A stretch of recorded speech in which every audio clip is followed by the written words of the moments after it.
Welcome to the Deeper Start Quick Guide. We will show you how to start using your sonar as well as some basics that you should know. To get started, scan the QR code on the sonar box or visit the application store on your device and search for Fish Deeper. To use the app, you will firstly need to create an account and log in. We recommend doing this at home where you have a stable internet connection. Also, download the offline map of your region. It will allow you to see the world map even if there is no internet in your fishing location.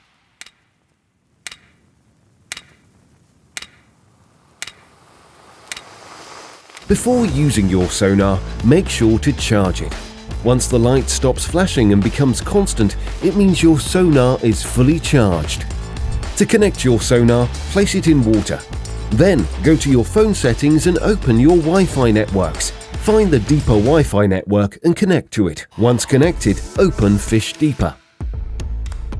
We recommend testing the connection at home using a glass of water or something similar. Use a strong knot.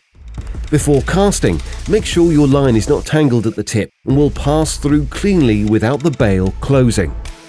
Inspect your line from time to make sure it is not frayed. When casting, be very careful not to land the sonar on hard surfaces such as the ground, trees, or rocks.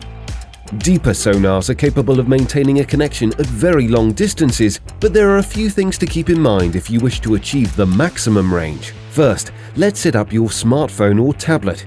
For Apple devices, make sure to disable the Wi-Fi Assist feature. For Android devices, disable the Switch to Mobile Data feature. Depending on the device, it may not have this feature, or it may be named differently. We recommend turning off mobile data, aka cellular data, when using your sonar. When casting your sonar, do not place your phone on the ground or in your pocket. The Wi-Fi signal from the sonar is received best when the phone is at chest level. When your sonar is stored away for long periods, make sure to fully charge it every 6 months. A discharged battery degrades over time and loses its capacity.